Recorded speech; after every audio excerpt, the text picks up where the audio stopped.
Sa ilang sandali lamang po ay magsisimula na tayo ng ating pananambahan. I encourage po people at the back to come in front para mas malapit po tayo dito sa harap.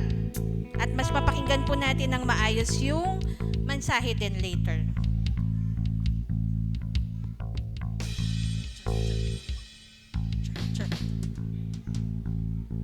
Hello, Mike test.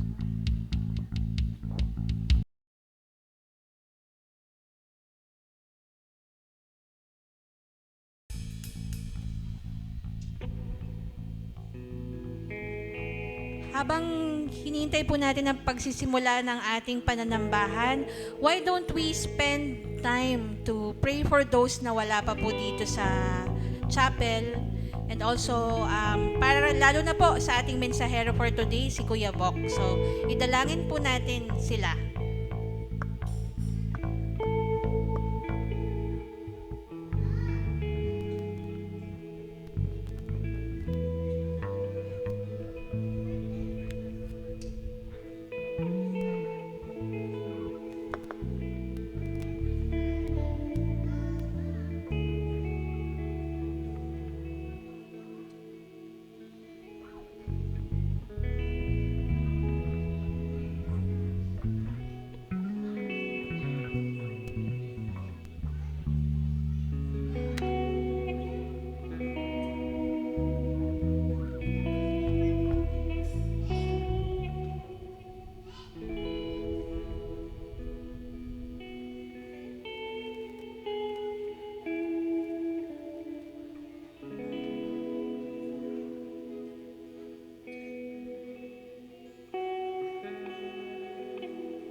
Para po sa ating call to worship, samahan niyo po akong basahin ang Psalm 119 verses 25 to 32. My soul clings to the dust. Give me life according to your word. When I told of my ways, you answered me. Teach me your statutes. Make me understand the way of your precepts, and I will meditate on your wondrous works. My soul melts away for sorrow. Strengthen me according to your word. Put false ways far from me, and graciously teach me your law. I have chosen the way of faithfulness. I set your rules before me. I cling to your testimonies, O Lord. Let me not be put to shame. I will run in the way of your commandments when you enlarge my heart. Let us pray. Ama, tunay nga po na kayo ang nagpapalaki ng aming mga puso. Not in the physical sense, Lord God, but in spiritual sense. Because left alone, we don't know how to love, to share ourselves, and to honor you. So Lord, let this day and this service, Lord God, be a way for us to know you more, for you to work in our hearts, to search it, Lord God, and if you find anything not pleasing to you, to take this away and replace it, Lord God, with a pure heart who clings to you, who wants more of you, who wants to be with you more, and who wants to love more our neighbors, our brothers and sisters, and you, O God. Whatever it is that distracts us, Lord God, today, from offering to you our praises, ourselves, our ears, our hearts. Take these away, Lord God, so that we will be able to focus ourselves on you and you alone. For you have been faithful to us. the whole week, and you provided for all our needs, Lord God. Nothing is hidden from you, and you know our struggles, our challenges. But let not these struggles, Lord God, hinder us from offering the highest praise due your name. Thank you, Lord, for this morning. Bless us as we bless your name. In Jesus' name we pray. Amen. And para po tayo pangunahan sa ating pag-aawitan sa Panginoon, tinatawagan ko po si Ate Mira. Praise God. Maraming salamat sa Panginoon at magandang umaga po sa ating lahat. Nihiling ko po na tayong lahat ay tumayo at tayo po'y ihanda na po natin ang ating mga puso't isipan sa pagbibigay papuri sa Panginoon sa oras na ito. Yan. Handa na po ba tayong magpuri sa Panginoon? Ay, parang hindi pa yata eh. Handa na po ba tayong magpuri sa Panginoon? Amen. Ayan. Palakpakan po natin ang Panginoon at siya'y ating awitan at papurihan sa mga oras na ito. Hallelujah.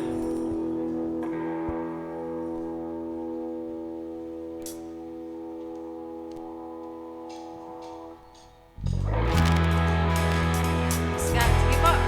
Atin pong palakpakan ang Panginoon.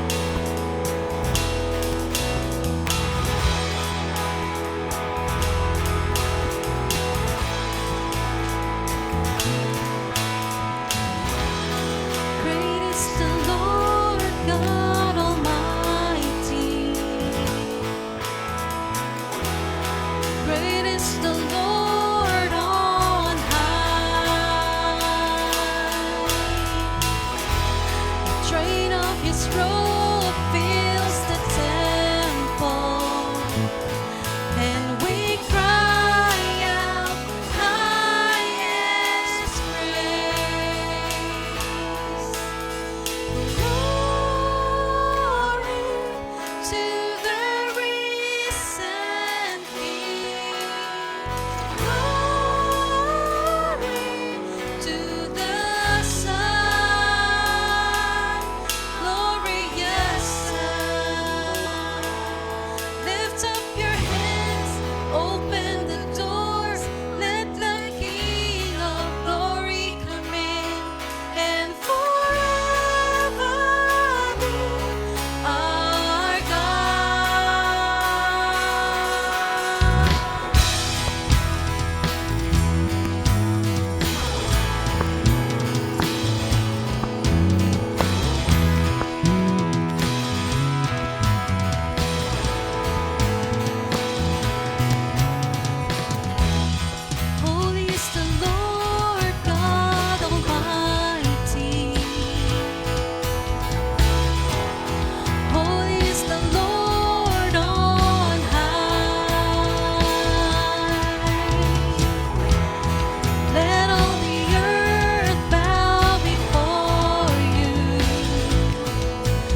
oras na ito talagang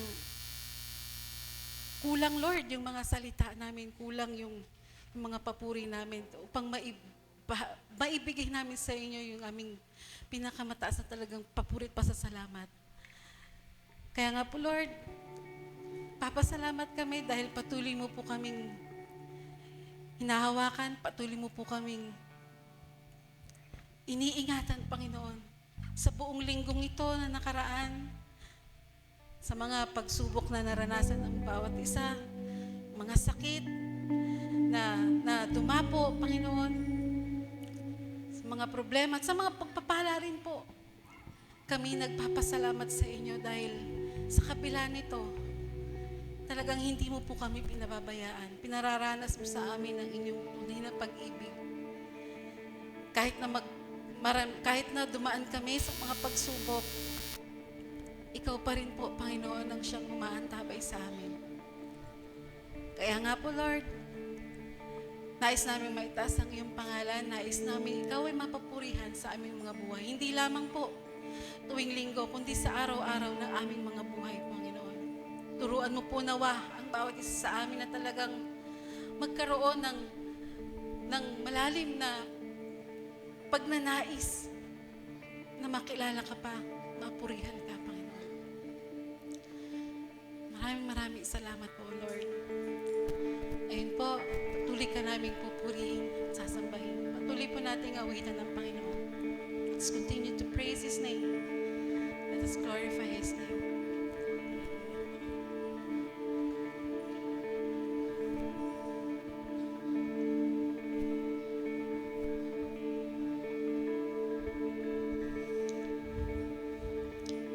You are the word at the beginning, one with God the Lord Most High. Your hidden glory in creation, now revealed in you are Christ. What a beautiful name it is. What a beautiful name it is. The name of Jesus Christ, my King. What a beautiful name it is. Nothing compares to this. What a beautiful name it is. The name of Jesus.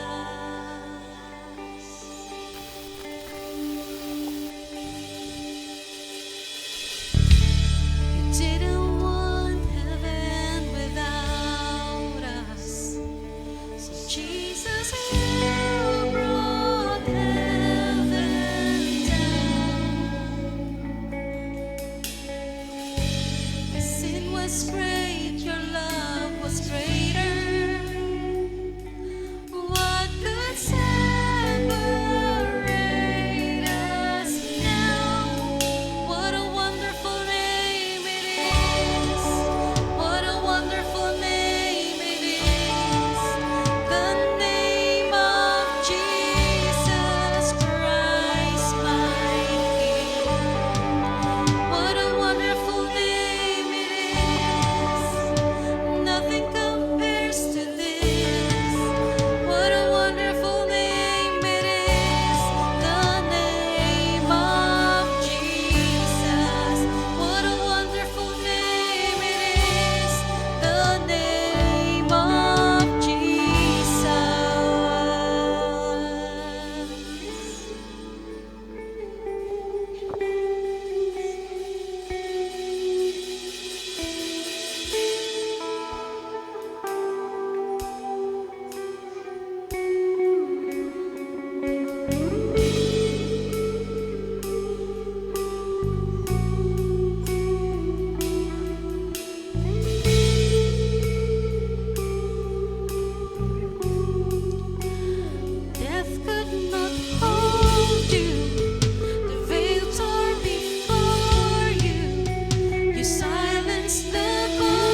praises and glory, Panginoon.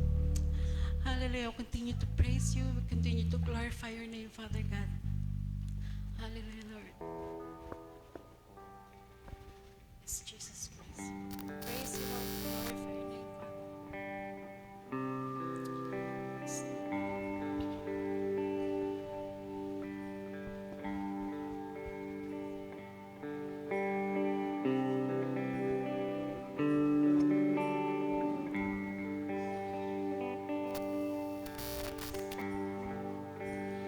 Thank you for the cross, Lord.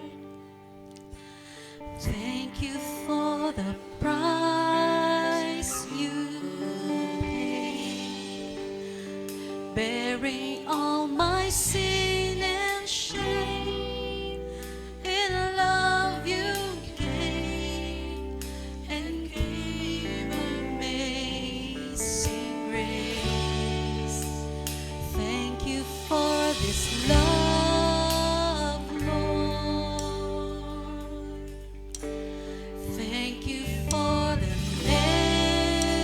nail-pierced hands. Wash me in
tayo po ay patuloy na manalangin at lumapit sa ating Panginoong Diyos.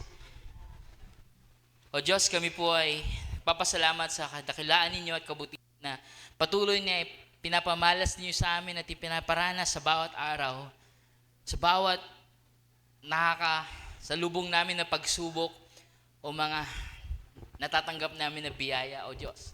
Sa anumang mukha ng buhay, sa anumang ilaw o dilim, o init o lamig, O Diyos, nandun kayo at kami ay pinagpala dahil narito kayo sa aming buhay, O Diyos. At ngayon sa aming pagpupuri, O Diyos, tinatanghal namin kayo na kayo ang aming hari. Binubuksan namin na aming mga puso't isipan, aming buong buhay, na kayo ang siyang nagbibigay sa amin ng direksyon, may-ari ng aming buhay, at hindi lang yung Panginoon. Tinitignan din namin ang lahat ng katotohanan, ang lahat ng realidad, ang lahat ng pangyayari, at ang buong sansinukob ay nasa ilalim ng iyong mga kapangyarihan. O Diyos, kagaya po ng aming mga inawit na siyang tinuturid na iyong salita, kayo, Panginoon, kayo ang nag-iisang may kapangyarihan sa lahat. No? Kaya, higit pa sa aming mga bibig na sumisigaw ng papuri, ay ang aming mga buhay na nininikluhod sa inyo. Papatira pa. Dahil, O Diyos, napaka dakila ninyo. At kami, iyong mga nilalang lamang. Ngunit pinili ninyo, Panginoon, na ibigin kami. Pinili ninyo na bigyan kami ng honor, ng glory, Panginoon, na hindi niyo binibigay sa kahit anumang nilalang. Tinawag niyo kami yung mga anak at pinili na maging daluyan ng iyong pagpapala, ng iyong presensya, ng iyong pagkilos sa mundong ito. At ang kami rin, Panginoon, na maghahatid ng papuri at panalangin ng buong mundo sa inyo.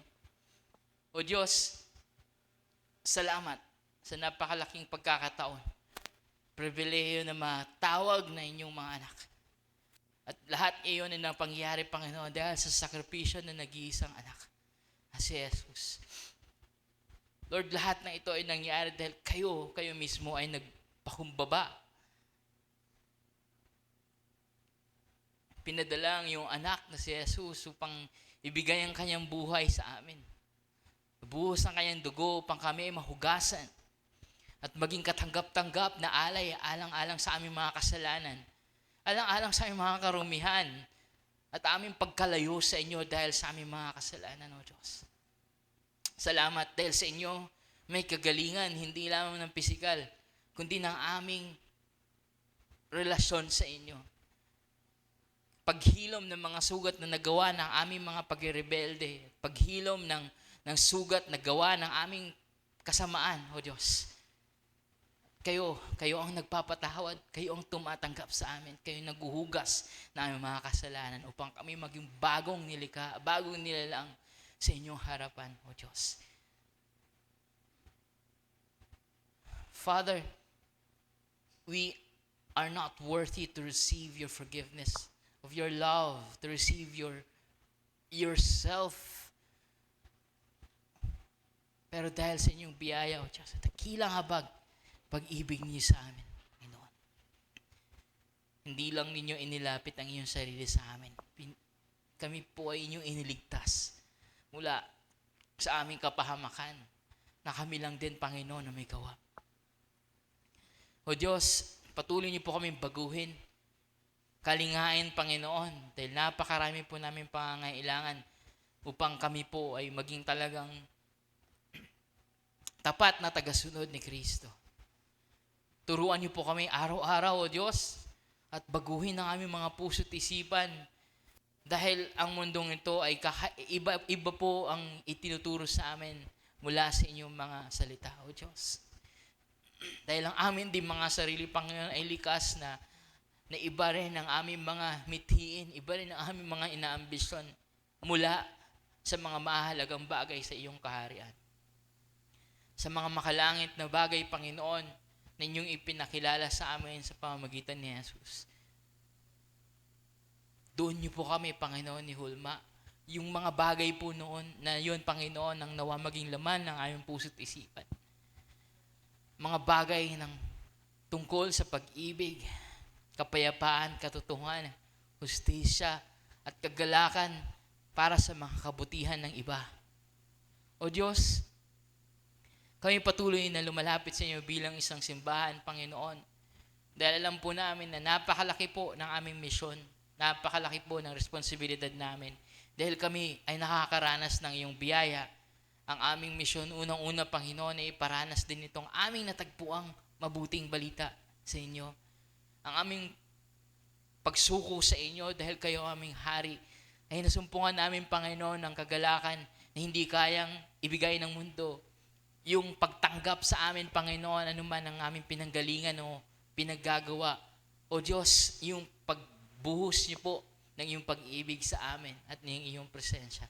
Nawa ito, Panginoon, na aming may proklama, aming may bahagi sa aming mga kapitbahay, mga katrabaho, kaibigan, o kahit sino pa mga makasalamuha, sa anumang paraan, sa anumang kakayanan, Panginoon, sa salita man o sa gawa, O Diyos, o sa aming mga ehemplo ng pagpapakita na may naghaharing Panginoon sa aming buhay. O Diyos, patuloy naming nilalapit din ang aming mga gawain, ang aming mga plano, O Diyos, na mas lalo pa kaming bigyan ng kalakasan, bigyan ng kakayanan at ng resources na kailangan namin para kumilos bilang isang iglesia sa aming mga misyon, sa aming mga pinapangalagaan at isinusulong. Kilusan niyo po ang bawat membro, ang bawat naglilingkod, ang bawat nangunguna sa mga organisasyon. Bigyan ng kalakasan at motivation, Panginoon, na kailangan namin na sa mga pagkakataon na kami na panghihinaan kayo ang aming kalakasan. Sa mga panahon na kami ay nagugulan, O Diyos, kayo nagbibigay sa amin ng kaliwanagan. Na patuloy namin na isusulong ang pangalan ni Kristo Jesus, na siyang aming Panginoon at Hari, tagapagligtas sa mundong ito bilang isang katawan ni Kristo. Alamin ding minimiti, Panginoon, na ilapit sa inyo ang aming buong pamilya, aming mga kaibigan, ang aming mga mahal sa buhay, na habang kami, Panginoon, ay binabahagi ang aming mga natututunan sa inyo, ang aming pagkakakilala sa inyo, ang aming karanasan, ang aming mga katotohanan na sumpungan mula sa inyo, na ibabahagi namin sa mga mahal namin sa buhay, naway patuloy din kayong magpakilala sa kanya. Kayo mismo, O Diyos, ang magbukas ng puso't isipan nila, na tanggapin kayo bilang kanilang hari, na kilalanin kayo bilang kanilang Panginoon, O Diyos, na isuko ang buhay nila, O Diyos, dahil kayo lamang ang pag-asa na aming mapanghahawakan sa panghabang buhay. Panginoon, tulungan niyo po kami na maging daluyan ng iyong biyaya sa aming mga mahal sa buhay. Nilalapit din namin, Panginoon, ang aming mga suliranin sa loob na aming mga tahanan. Ang mga mahal namin na may sakit, Panginoon, na may karamdaman, O Diyos, kalingain niyo po sila.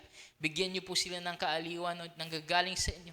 Kalakasan, Panginoon, at pag-asa na kahit ano man ang mangyari, O Diyos, kayo ang nakakaalam ng mas nakakabuti sa amin at kayo rin ang may kakayanan na magliligtas sa amin sa aming mga pinagdadaanan. Kayo rin ang makakapagbigay sa amin, Panginoon, ng kakailanganin namin sa mga pinansyal, sa mga gastusin, o kahit sa mga desisyon na kakailanganin namin, Panginoon, sa aming mga paghihirap, sa aming mga sakit, at sa aming mga pagsubok na sinasalubong bilang isang pamilya o sa loob ng tahanan o bilang mga individual, Panginoon, na nagiging big burden sa amin, Panginoon, ang manindigan bilang inyong mga anak sa kahit anumang sitwasyon. Bigyan niyo po kami ng karunungan, ng kakayanan na kakailanganin namin, Panginoon, upang kami magsilbing ilaw at asin sa aming mga kinabibilangang tahanan. Nawa ang ganitong aming paninindigan at ang aming paglakad ay madala din namin, Panginoon, sa mga komunidad o sa mga lugar o sa mga espasyo o sa mga grupo na aming kinabibilangan o pupuntahan o pinagtatrabahuan. Maging sa aming bansa, O Diyos, na maisigaw namin ang iyong pag-ibig at ang iyong katotohanan at ang iyong paghahari sa aming kalagitnaan. Kahit nasa gitna, Panginoon, ng napakaraming mga boses, maraming mga kapangyarihan na nag-aangkin na sila, Panginoon, ang masusunod na sa kanila nanggagaling ang katotohanan na sila ang magbibigay ng pag-asa. Wala na iba, Panginoon, kundi kayo lamang. At ang aming pagsulong ng iyong paghahari, O Diyos, ay makita, Panginoon, sa aming mga pagtutulungan, pag-iibigan, pag-uunawaan, pagiging mapayapa sa gitna ng kaguluhan, pagsulong ng pag-ibig sa gitna ng mga alitan, pagsulong ng iyong liwanag sa gitna ng kadiliman, pagsulong ng pagtulong at kabutihan sa gitna ng mga krimen, ng korupsyon, at ng ano-ano pang kasamaang pangyayari sa aming paligid. O Diyos, iwinawagay-way namin ang inyong paghahari sa pamamagitan ng aming mga pagtuturo, ng aming pagsasalita, ng aming pagpuproklama at ng aming pamumuhay. Nawa kami bilang isang simbahan at bilang mga individual na Kristiyano ay talagang magamit ninyo, Panginoon, sa aming pamumuhay na naihahayag, O Diyos, ang iyong presensya sa aming kalagitnaan, na hindi kayo malayo sa mga nangangailangan, na hindi kayo nagtatago para sa mga naghahanap ng kaligtasan, na buong-buo ninyong ibinibigay ang iyong sarili para doon sa mga nagsasaliksik sa inyo, sa mga kumikilala sa inyo at nananampalataya, Panginoon, na kayo ang aming tagapagligtas sa lahat ng pagkakataon. O Diyos, sinisigaw namin yung pangalan, hindi lamang sa araw na kailangan namin ng mga pagaspas o mga pagsigaw o pag-aawitan. Sinisigaw namin ang iyong pangalan sa lahat ng pagkakataon, sa anumang kapamaraanan na aming pamumuhay. Sa umagang ito, Panginoon, patuloy kayong mangusap sa amin.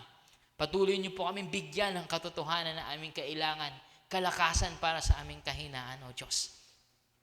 At ang aming pananampalataya sa inyo ay patuloy niyo pong palalimin. Panghawakan niyo po kami, Panginoon, sa lahat ng pagkakataon sa aming buhay. At sa umagang ito, inyong boses ang nais namin marinig.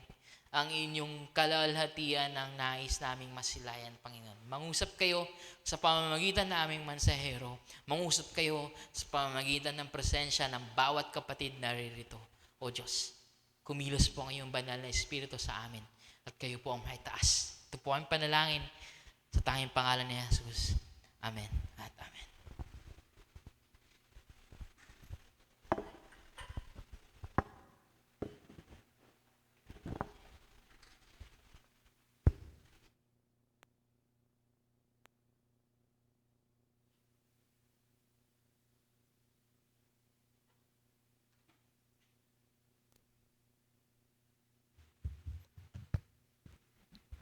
Magandang umaga sa ating lahat, kapatid.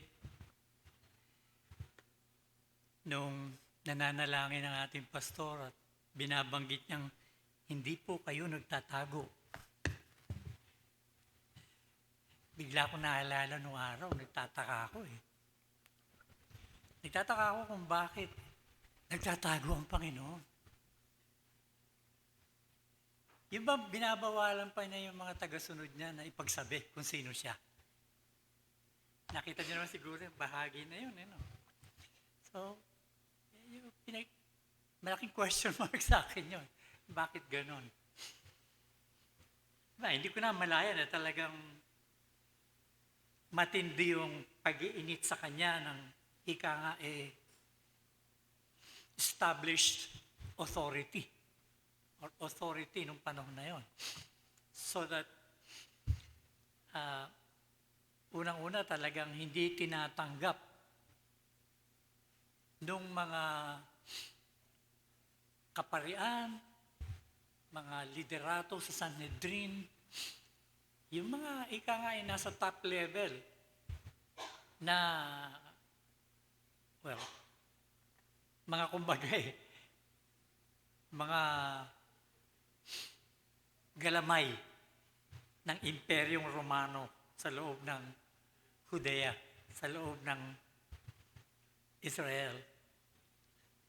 Hindi nila kinikilala yung sinasabi ng Panginoong Jesus na siya yung matagal nang hinahantay na hari.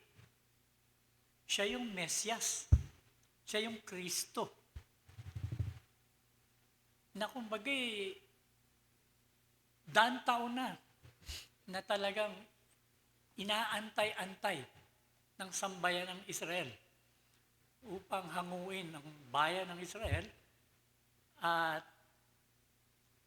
ibalik yung kalwalhatian ng bayan ng Israel na kumbagay higit pa ron sa golden age ng panahon ni David at ni Solomon ang aabutin ng buong sambayanan.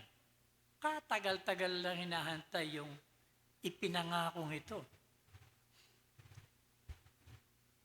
So inaasahan nila na yung haring darating galing sa royal family, mataas ang pinag-aralan, matikas, matindi ang pagka-leader, at matindi ang following. Kasi hindi biro yung babanggain eh. Roma. Kumbaga sa panahon natin, bagamat hindi hayag na hayag, bagay mas hayag to nung bago magkadigmaan talaga. At even after ng World War. Pero hayag na hayag yung pagkakasupil sa atin ng Amerika, ng United States of America. At yung lakas na yan matindi. Hindi mo basta-basta maigugupo. Yung unang lumaban nga sa mapanakop na Amerikano pagkatapos ng Spanish War na between the Philippines and Spain, bago pumasok dito sa may Dewey Boulevard, sa Dewey area, yung mga Amerikano, para talagang sakupin ang gusto mga Pilipino. Matindi na yung pagpapakita ng lakas ng Amerikano. Hindi kaya ng karaniwang kapangyarihan at lakas at armas ng mga Pilipino. Although, hindi biro yung hirap na inabot ng kano sa mga Pilipino. To the point na yung number one leader nila noong araw, well, hindi naman siguro number one, but among the number ones na mga military people, na tumalo kay Geronimo, yung Apache chief. At hindi sinasanto yung mga Indians noong araw. Pero dito napatay ng isang tao, nagngangalan ding Geronimo. Kaya sabi nga, nadali rin ng Geronimo. Kalimutan ko na yung pangalan ng Kalimutan ko na rin yung pangalan ng Geronimo. Pero balikan niyo yung Philippine history at makikita niyo doon yun. So, yung pananakop ng Romano, napakatindi. At ang gusto ng Romano ay magkaroon ng kapayapaan sa buong imperyo. So that ayaw ng Romano, nung mga nanggugulo, nung mga nagre-rebelde, ang gusto ng Romano ay maging peaceful. Roman subjects, ang lahat ng nasasakupan. Kaya nga sabi nga, nag-establish ng gusto ang mga Caesar mula kay Julius hanggang kay Augustus hanggang kay Tiberius na siyang emperador ng panahon ng ating Panginoong Jesus nung siya ay mula teenager hanggang sa kanyang kamatayan. Sila nag-institute ng tinatawag na Pax Romana o kapayapaan ng Roma sa buong imperyo. Dahil ang gusto nila ay kaunlaran. At siyempre, tagumpay at siyempre, pagyaman lalo na nung mga mayayamang angkan sa loob ng Roma. Babahaginan din siyempre ng kayamanan yung kanilang mga tao doon sa kanya-kanyang lugar. Nakatulad din dito sa Jerusalem, nandoon yung naghaharing uri. na siyang kasakpakat, ika nga, ng mga Romano. At dahil sa tindi rin ng ganito, hindi nila matanggap-tanggap ng isang no read, no write, anak ng karpintero, galing ng lugar kung saan walang inaasahan na matinong tatayo o matinong ika nga mabubuhay. By that is meant yung magiging statesman at magiging leader talaga. Kumbaga, nothing good will come out of where he came from. Kasi as far as they're concerned, Galilean to eh. At batay sa kanyang siguro sa diction niya, pagsasalita, lalo na ng mga apostoles niya, mga Galileans, kumbaga nagsasalita pa lang yan. Alam na kagad na taga Galilea eh. Walang iniwan dito nung araw. Alam agad kung Bisaya. Lalo na kung mga Tagalog, mga kausap. Kasi nagsasalita pa lang, alam na eh. Bagay, alam din nila kung Kapampangan. Yung nawawala ng H, yung dapat may H, at nalalagyan ng H, yung hindi dapat lagyan ng H. Naalala ko nung araw, kinukwento nung kuya ko, may kasama silang ganun. Kapampangan eh, nagmamagaling talaga. Nagmamayabang, Kapampangan. College sila noon. O sige, sabi niya, spellin mo nga yung coffee. Nagmamayabang pa. It is he ho, hep, hep, hi, hi. Yun ang coffee. Alam agad yung Kapampangan. Alam agad nila yung taga Galilea nung panahon na yun. And wala silang kabilib-bilib dito sa nagkiklaim na siya yung ipinadalang hari. Siya yung Mesyas. Siya yung Kristo. Pag binabanggit natin ngayon yung Mesyas, yung Kristo, medyo tanggalin nyo sa isip nyo yung Diyos yan. Kasi as far as yung society nila was concerned, yung Mesyas, yung Kristo, ay special na tao na kinasihan ng Diyos. Na ipapadala ng Diyos para palayain ang mga Hudyo, ang mga Israelitas, mula sa pagkalupig ng mga dayuhan at ika nga ma-establish yung kaharian ng Israel.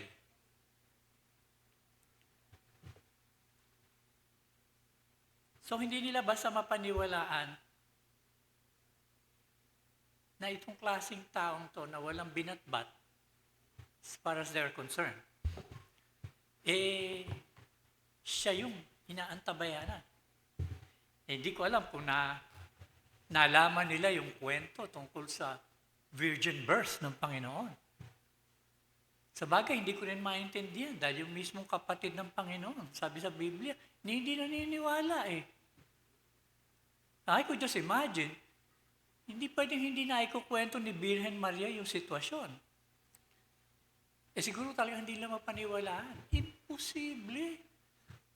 Putok sa buho. Wala namang buho sa kanila no? Pero imposible.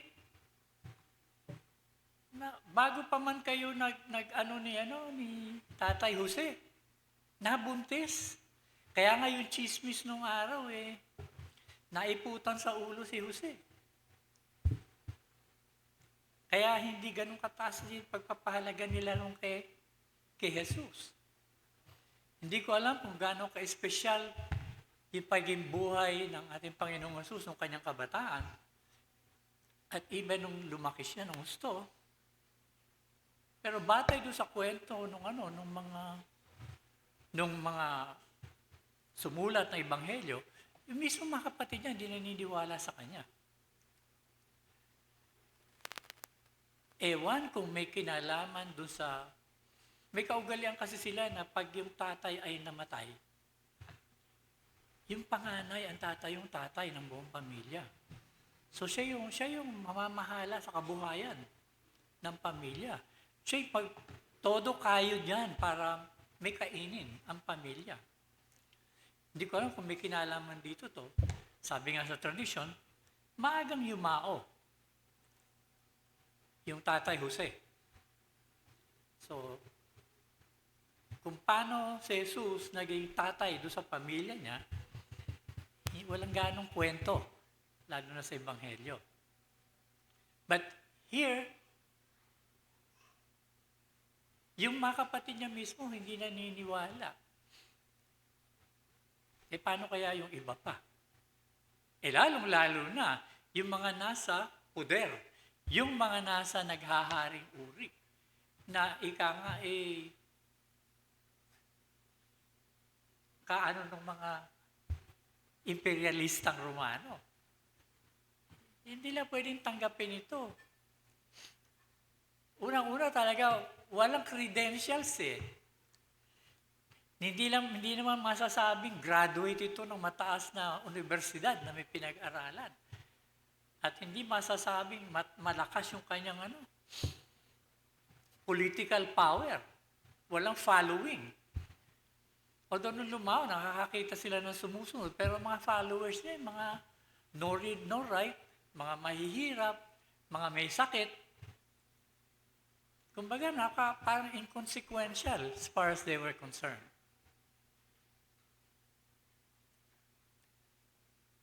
No one would accept that he is the Messiah, except for those who were closely following him. Yung mga kanyang tagasunod, yung kanyang mga disipulo. In fact, ganun nga yung pagsasalita ng mga disipulo. Yung isang, hindi ko alam po si Andrew o something, lumapit siya kay Peter. Peter, nakilala na namin yung Messiah. Ma-imagine mo kung paano yung attitude ni Peter. Peter, isang Galilean din. Pero kahit na paano, medyo tumitingin-tingin sila sa pag-asa na darating yung tagapagligtas. Again, remember, yung tagapagligtas sa kanila ay hindi yung tagapagligtas ng kaluluwa, the way we understand it now.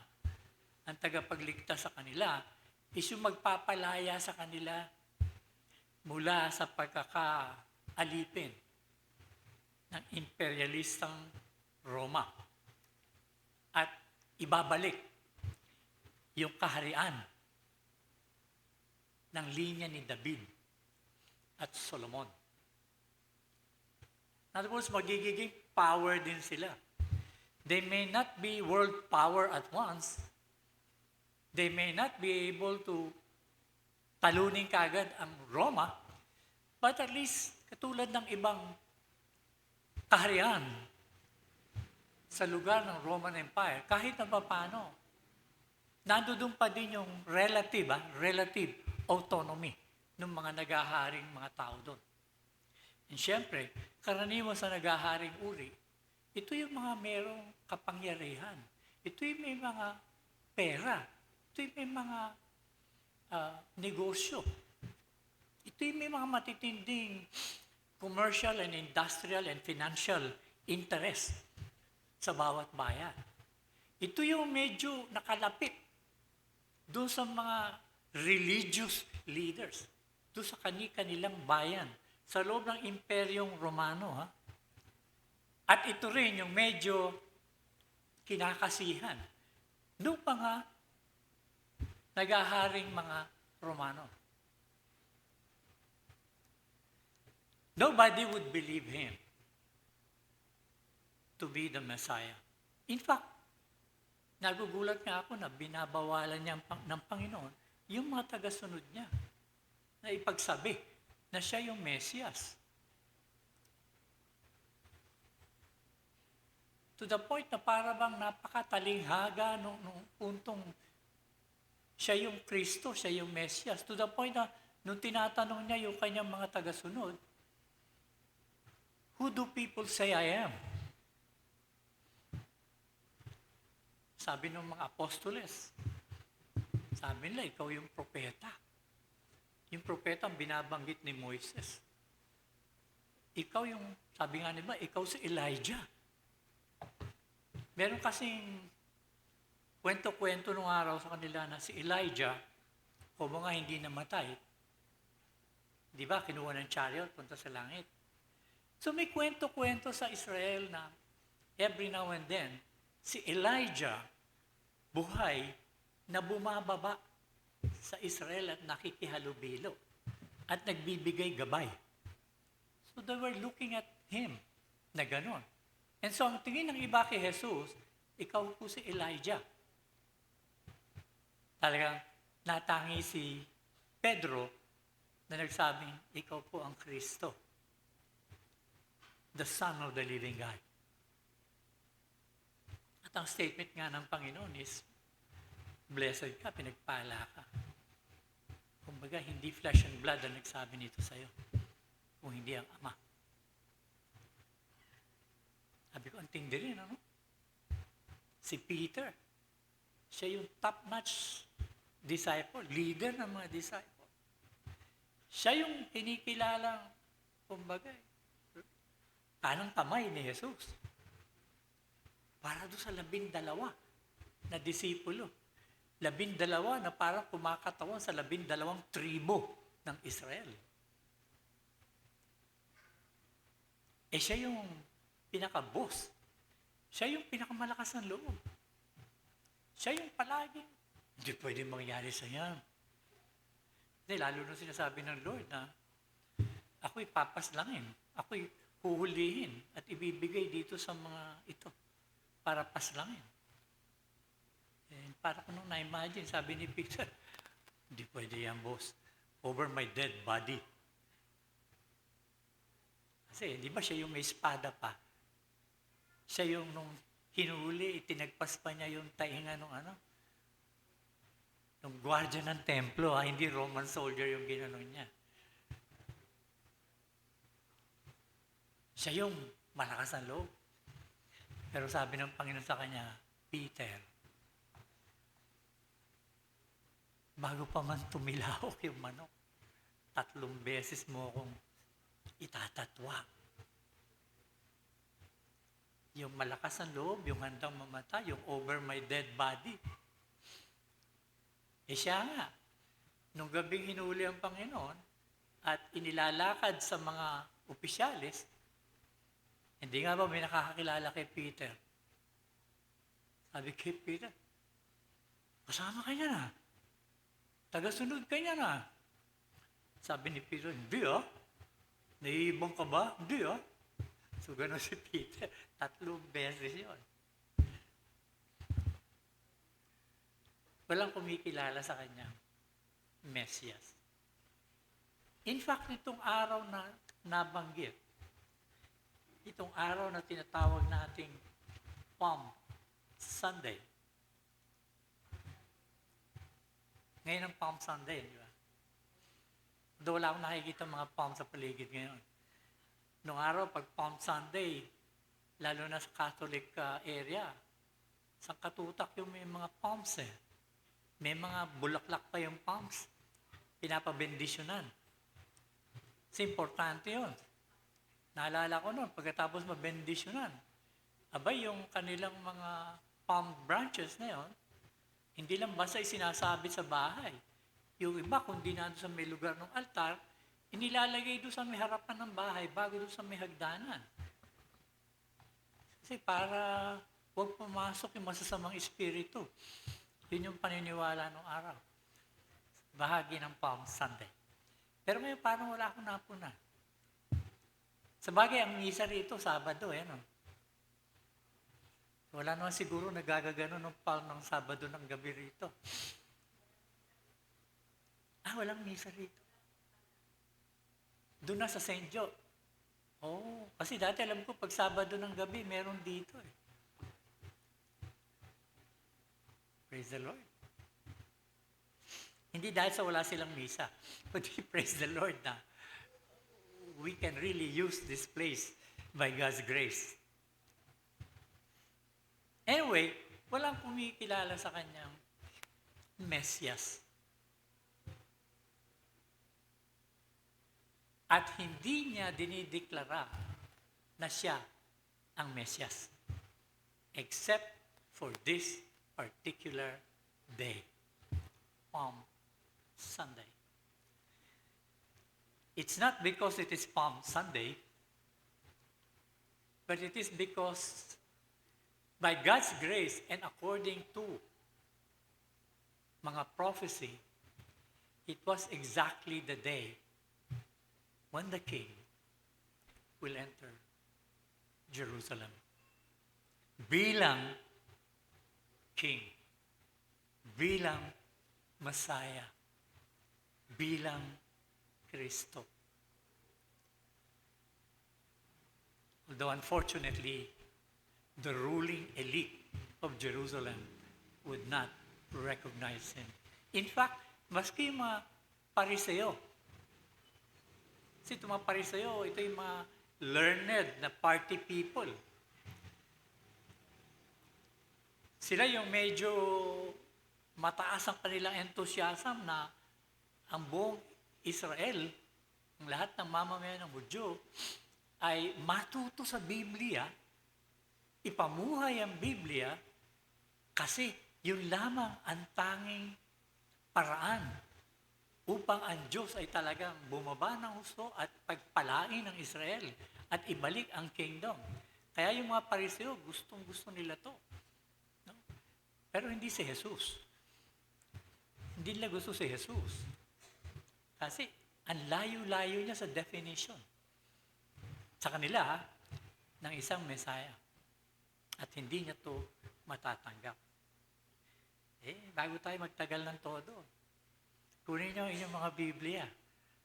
Buksan niyo sa aklat ni Lucas. Sa chapter 19. Babasahin natin mula verse 28. And maybe hanggang 47. And I'll ask you to stand up while reading the Gospel of the Lord bilang pagbibigay galang sa pagbabasa ng banal na aklat sa gitna ng ating gawain. So Luke chapter 19 verse 28 hanggang 47. So sabi nga sa verse 28, when he had said this, he went on ahead, going up to Jerusalem, and it came to pass when he drew near to Bethphage and Bethany, at a mountain called Olivet, that he sent two of his disciples, saying, go into the village opposite you, where as you enter you will find a colt tied, on which no one has ever sat. Now loose it and bring it here. And if anyone asks you, why are you losing it? Thus you shall say to him, because the Lord has need of him. So those who were sent went their way and found it just as he had said to them. But as they were losing the colt, the owners of it said to them, why are you losing the colt? And they said, the Lord has need of him. Then they brought him to Jesus, and they threw their own clothes on the colt. And they set Jesus on him. And as he went, many spread their clothes on the road. Then as he was now drawing near the descent of the Mount of Olives, the whole multitude of the disciples began to rejoice and praise God with a loud voice for all the mighty works they had seen, saying, blessed is the King who comes in the name of the Lord. Peace in heaven and glory in the highest. And some of the Pharisees called to him from the crowd, teacher, rebuke your disciples. But he answered and he said to them, I tell you, that if this should keep silent, the stones would immediately cry out. Now as he drew near, he saw the city and wept over it, saying, if you had known, even you, especially in this your day, the things that make for your special peace. But now they are hidden from your eyes. For days will come upon you when your enemies will build an embankment around you, surround you, and close you in on every side, and level you and your children within you to the ground. And they will not leave in you one stone upon another, because you did not know the time of your visitation. Then he went into the temple and began to drive out those who bought and sold in it, saying to them, "It is written, my house is a house of prayer, but you have made it a den of thieves." And he was teaching daily in the temple, but the chief priests, the scribes, and the leaders of the people sought to destroy him, and were unable to do anything, for all the people were very attentive to hear him. Pagpalain tayo ng Panginoon sa pagbasa ng kanyang banal na salita. Makakaupo tayo, mga kapatid.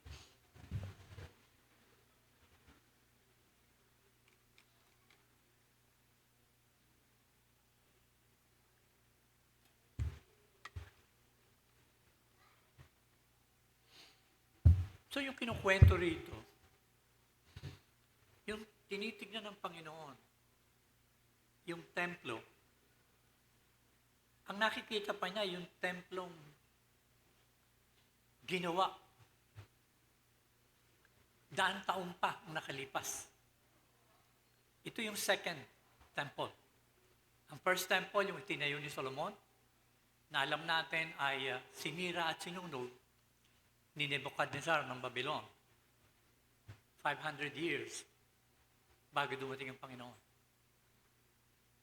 And then, sa pagbabalik ng mga Hudyo na natapon sa kung saan-saan lugar, yung mga nakabalik ay unti-unti nilang itinayo yung lugar na to at yan templo. So, panahon ni Nehemiah at panahon ni Ezra, nito yung itinatayo itong templong ito. Ito yung tinatanaw ng Panginoon. Itong templong ito, pati na yung mga isinagawang public works ni Herodes, yung naging hari ng Judea, appointed ng mga Romano. Yung tatay nila appointed pa nung panahong buhay pa si Cleopatra at saka si Mark Antony, Julius Caesar. So naitayo yung templo at unti-unti para si Herodes, appointed ng Romano, at hindi talagang Hudyo, mapalapit sa mga tao. So pinilit niyang iayos yung lugar ng templo. So lahat ng mga improvements, sabi nga nung isa higit 50 anyos, higit 50 years, bago talaga naiayos ng gusto yun, yung temple precincts and everything. Yung building mismo ng templo, panahon pa ni Nehemiah at Ezra nagawa yun, pati nga yung bakod. Panahon pa ng mga Persian rulers yun. Panahon ni Artaxerxes. Matagal-tagal na panahon. So ito yung tinitignan ng Panginoong Jesus. Ito yung alam niyang pinakasentro ng national life, ng religious life ng mga Hudyo. Ito yung mahalaga sa kanila. In fact, sa templo, ang Panginoon ay pumupunta rin kasama sa seremonya ng pagsamba sa templo. At kasama rin naman na nagtuturo sa lugar ng templo. In fact, even after nung entry sa Jerusalem, kinukwento ng mga sumulat ng mga aklat na patuloy na ika nga, pumupunta ang Panginoon doon araw-araw at nagtuturo. Until, yun nga, ipagkanulo siya at hanggang sa siya ay paslangin sa krus. Anyway, so itong particular panahon na to, itong particular na araw na ito, na napakahalaga kasi alam ng Panginoon na maging sa propesiya, lalo na mula sa propesiya ni Daniel, matandang tipan, at maging sa propesiya ni Zechariah, talagang nando doon yung pagsasabi na dito, kumbaga hahantong ang hari ng Israel. In fact, ang hari ng Israel ay papasok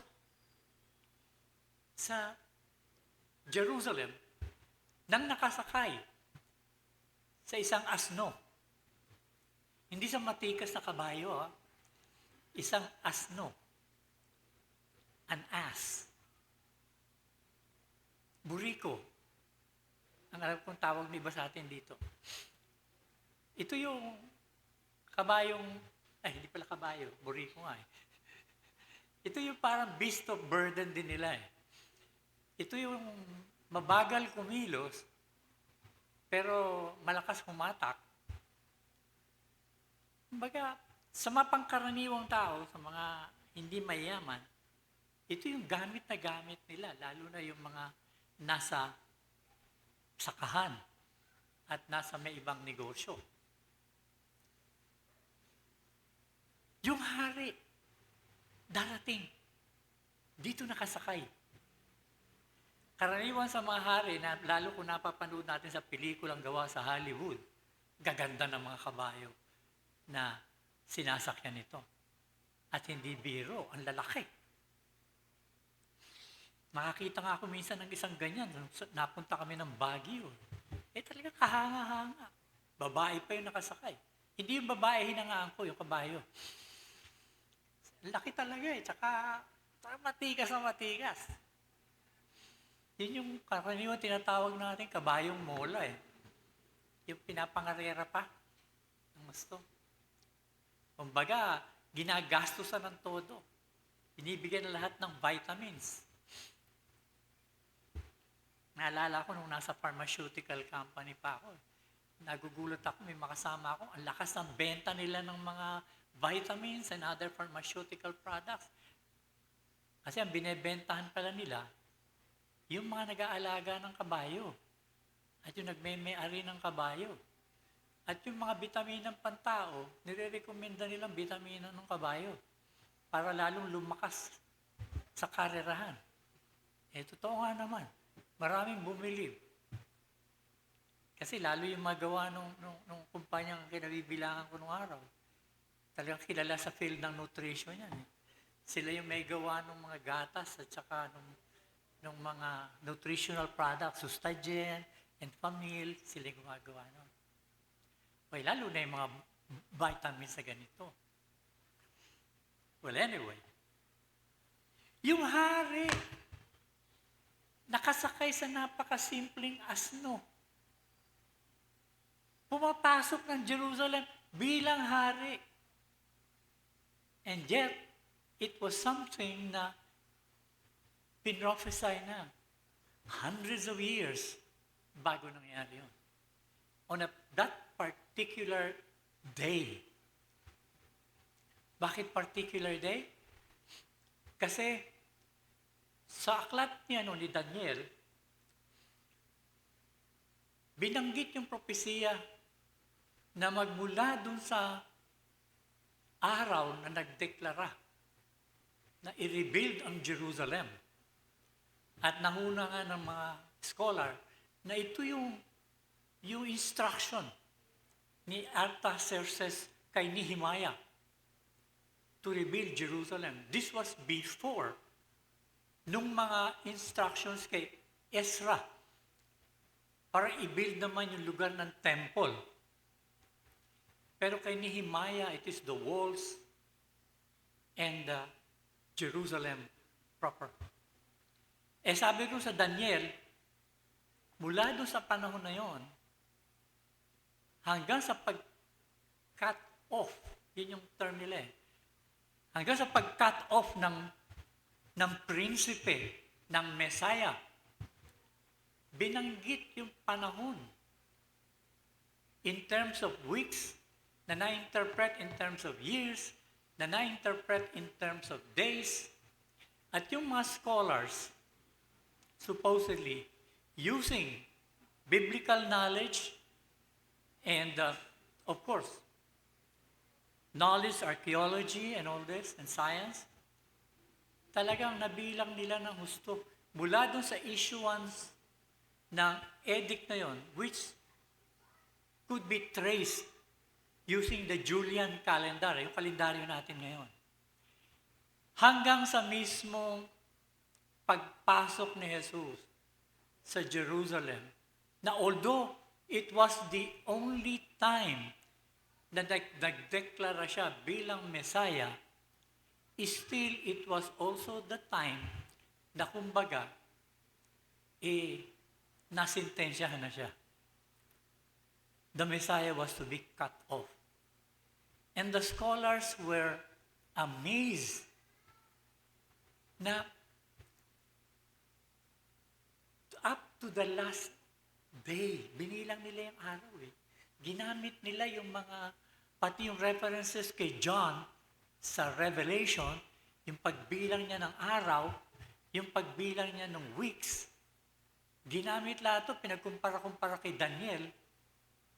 And then, ni-reduce nila sa tinatawag nilang prophetic years, which prophetic year is composed of 360 days. Alam natin 365 and 1/4, no?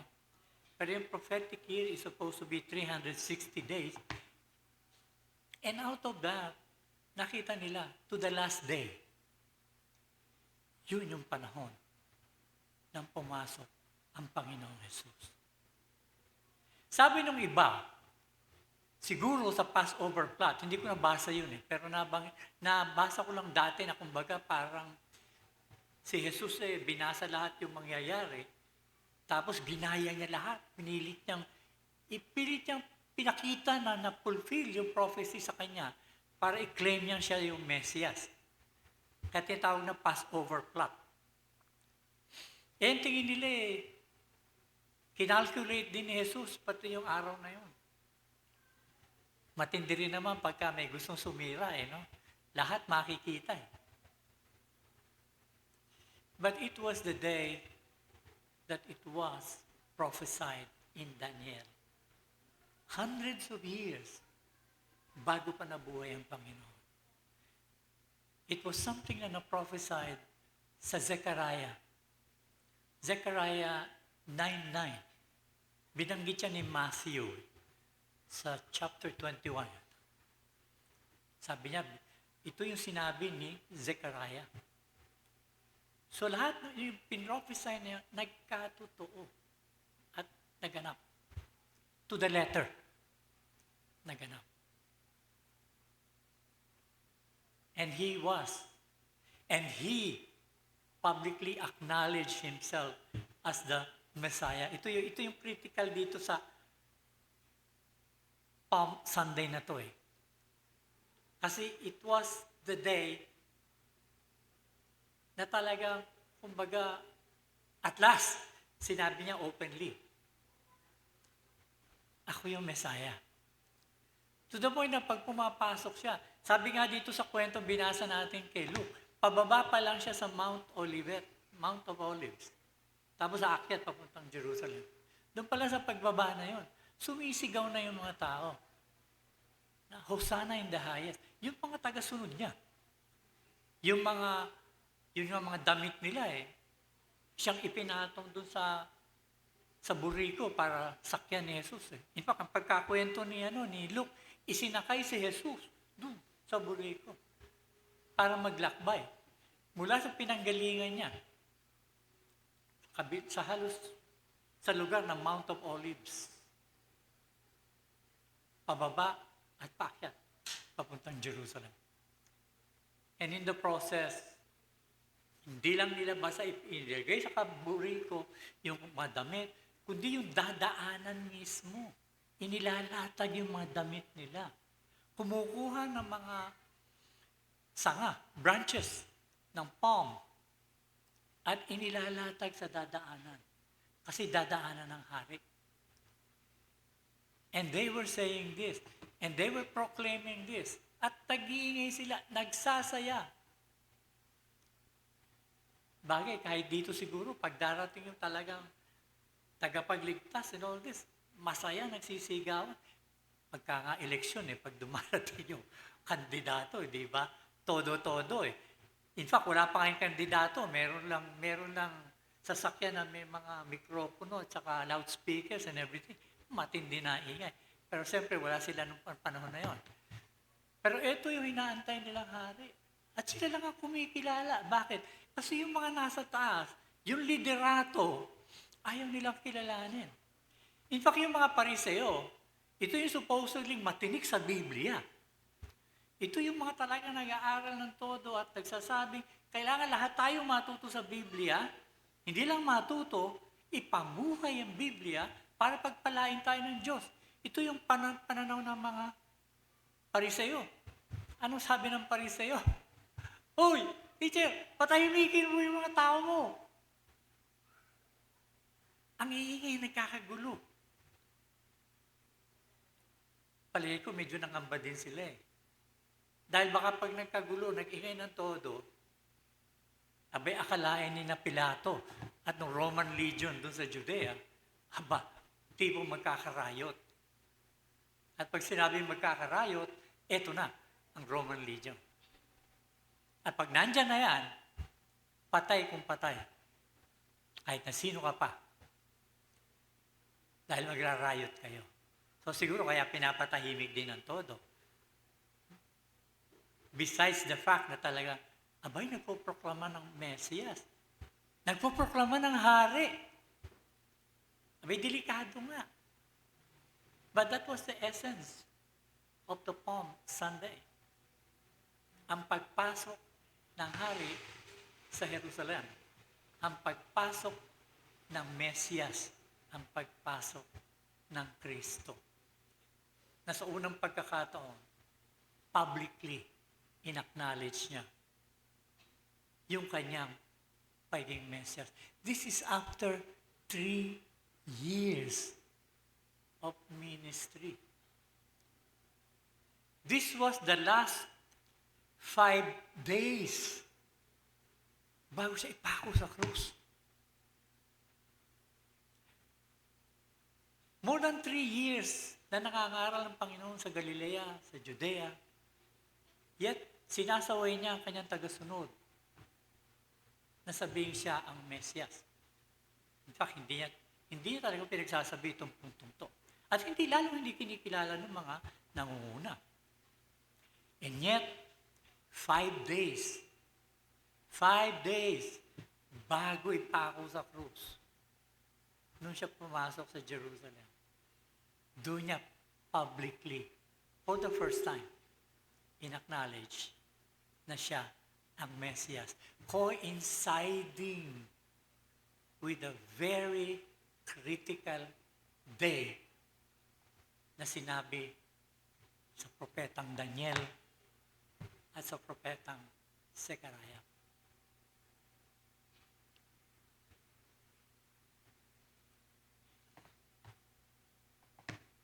So, hindi basta-basta Palm Sunday ito. Hindi basta-basta araw ng pagpasok ni Jesus sa Jerusalem. Dapat maintindihan natin na ito yung araw na talagang mismong si Jesus publicly in-acknowledge niya. Siya yung haring matagal nang hinihintay. Siya yung haring magdadala sa bayan ng Israel sa kaharian ng Diyos. Siya yung magli-liberate sa mga anak ni Abraham. At sa paglumaon ay yung mga hentil na maniniwala. Ito yung significance itong araw na to. Dapat maging malinaw sa atin ang gusto. Sila, hindi nila iniisip, hindi nila alam na yung Mesiyas na hinahantay na at yung Mesiyas na nagsasabing siya yon, hindi nila iniisip, never na iniisip, na ito ay Diyos na nagkatawang tao. Katulad ng pinaniniwalaan natin ngayon. Paniniwalang talagang nabuo. 300 plus years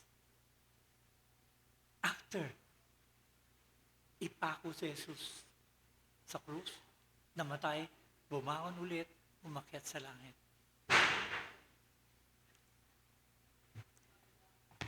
More than 300 years ang lumipas bago nagkaroon ng official na pagkilala na si Jesus ay hindi tao lamang. More than 300 years. And yet, more than 2,000 years sa panahon natin, napakarami denominasyon, simbahan, ang hindi kumikilala kay Jesus bilang Diyos na nagkatawang tao, kung hindi tao lang. Masakit, merong mga tao nagsasabing kinikilala nila si Jesus bilang anak ng Diyos na nagkatawang tao. Kinikilala nila si Jesus bilang tagapagligtas. Kinikilala si Jesus bilang Panginoon. At ang masakit dito, ang buhay nila ay malayong malayo sa pagsunod sa Panginoon. Ayon sa sinabi ng Panginoon. So hindi lang yung mga taong ayaw manalig na siya ay Diyos na nagkatawang tao, kundi yung mismo nagsasabi, Diyos yan, oo. Kumakanta ng Christmas carols. Gumagawa na kung ano-ano mga ritual and everything. And yet, ang buhay, batay sa kaisipan, bagay sa attitude, batay sa prinsipyo, ay malayong-malayo bilang tagasunod ng ating Panginoong Jesus.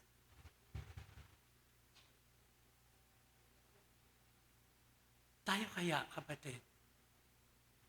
Tayo kaya?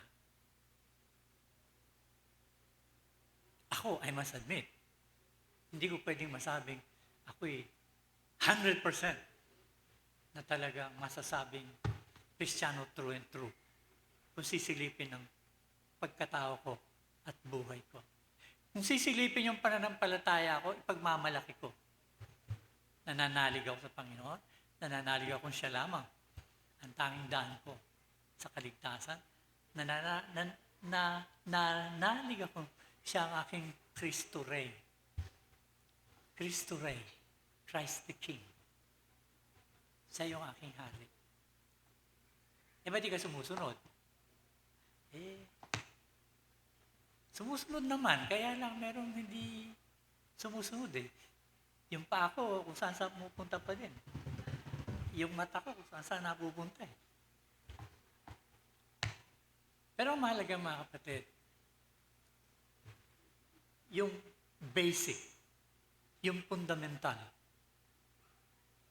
na pananampalataya natin sa Panginoon. Bilang Panginoon natin at tagapagligtas. Yung fundamental na katotohanan na siya ay Diyos na nagkatawang tao, ipinanganak ng Birhen Maria.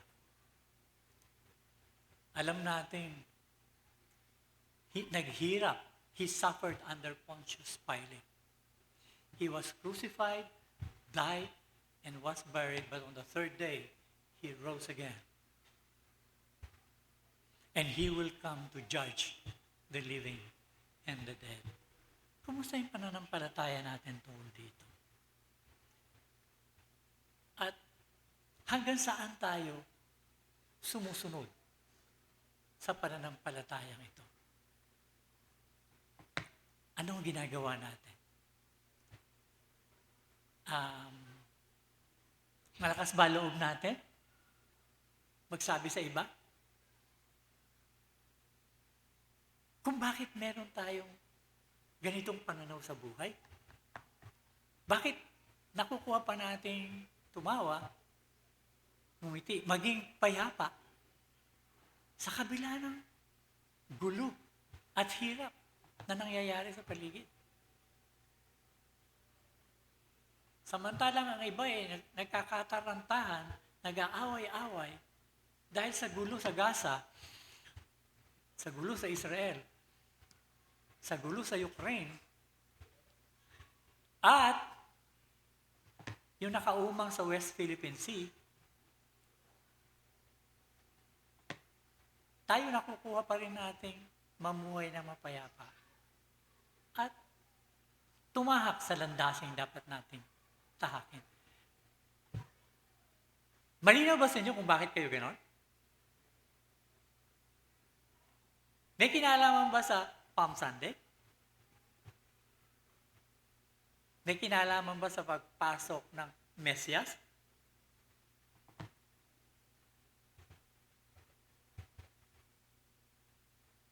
Kung nando dyan yung parang optimism mo tungkol sa hinaharap, sa kabila ng pagtininang mo iba, para bang, wala na, bagsak na lahat. Ekonomiya, bagsak na. Walang mangyari sa buhay. Pero ikaw, sige, negosyo ka pa rin. No? Kumikita ka pa rin. Nagpapasalamat ka pa sa Panginoon. Nagbibigay ka ng tulong sa pwedeng bigyan ng tulong. Nagbibigay ka sa gawain ng simbahan sa pwedeng pagbibigay mo. Tanong is, malinaw ba sa'yo kung bakit? At anong nagbibigay sa'yo ng kapayapaan sa puso talaga? Sa kabila ng lahat ng ito. Wala sa ating hindi dumadanas ng problema sa buhay. Sabi ko nga nung araw, bangkay lang ang walang problema. Kasi maraming beses may lumalapit sa akin nung araw. Buti ka pa, Brad. Wala ka problema. Noong 1980s, may nakasama ako na babae yun. Dati kong kasama sa isang scholarship na lakad. When she saw me for the first time, 1983 to, ha? Sabi niya sa akin, alam mo, sabi niya, naglalakad kami sa Ayala. Sabi, alam mo, tinitignan kita, nainggit ako sa'yo. Ano yun, accomplish yung manager, ha? May sarili sasakyan, lahat. Bakit naman? Sabi niya, para bang na-fulfilled ka na sa buhay, eh. Para bang wala ka ng problema. Ganon. Sabi ko, nako, wala mo lang. Pero sabi ko nga sa kanya, alam mo, bangkay lang walang problema. Kasi ang namumroblema, yung nakapalikid doon sa bangkay. Lahat tayo mayroon. Lahat tayo dumadaan sa pagsubok. Pero ang punto, anong kinalaman nitong pagsubok na to doon sa haring pumasok on a Palm Sunday? Kumusta ang puso mo? Kumusta ang buhay mo before the great and mighty King? Talaga ba malinaw sa'yo? What a friend we have in Jesus. Don't worry, hindi ko kakantahin yun.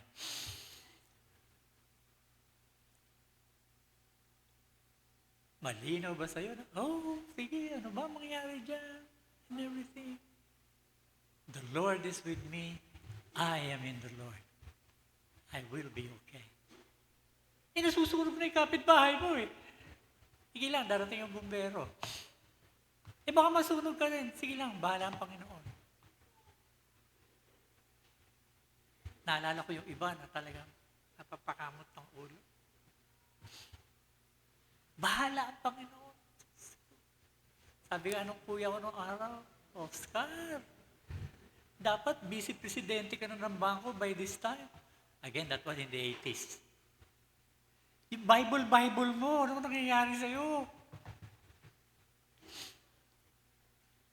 Tungkulin natin mga, pag-aralin natin yung mga anak natin, kung pwede sa Ateneo. Nasa Lasal yung mga anak niya noon. Sabi ko sa kapatid ko nung araw, Kuya, nakita ko yung mga eskwelahan sa US. Public school, kuya. Public school.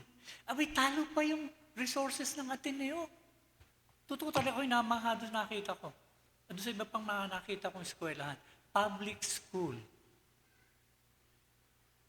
Bawat kwarto may sarili-sariling draw-down screen. 1966, abay, bago yun. Noong 1966. May kanya-kanyang equipment para manunood sila ron ng mga palabas doon sa lugar, sa loob ng room. Ang libro, bagong-bago lahat. Libre. Grabe. Hanga ako sa kanila. Sabi ko sa kapatid ko, Kuya, nakita ko yun. Matindi pa. Sabi ko, sahol pa sa Ateneo yung gamit. Public school ha, public school. Sabi ko kanya, pero tanong ko sa iyo, anong klaseng kabataan meron ang Amerika? That was 1980. 1960s yung hippie. 1969 yung Woodstock. 1970s yung talaga tumutodo na. Yung anti-Vietnam protests. 1975, umalis ang Amerika sa Vietnam, talunan. Sabi ko, despite all the wealth, anong klaseng kabataan ang lumalabas sa kanila? Totoo, sabi ko, tungkulin natin pag-aralan o pag-aralin ang mga anak natin sa pinakamagagandang eskwela na pwede. Pero sabi ko, higit sa lahat, dapat matutunan ng mga anak natin ang totoong value sa buhay. Yung totoong pag-ibig. Yung totoong Diyos. Nawala sa loob ko, masun yung kausap ko. Sabi ko, at ito, kuya, sabi ko, sa bahay nag-uumpisa. Hindi sa eskwelahan. Hindi sa pagmimisa. Hindi sa mga Sunday school. Sa bahay muna. Now, sabi ko, ano ang ibibigay mong pag-ibig kung wala ka? Tanging Diyos lang ang pwede magbigay nito sa puso ng isang ama, sa puso ng isang ina. At yun ay kung papasok ang Cristo Rey sa puso mo. At yun ay kung nanaisin mo, papayagan mo, papapasukin mo sa puso mo upang maupo sa trono ng buhay mo at siyang maging hari ng buhay mo.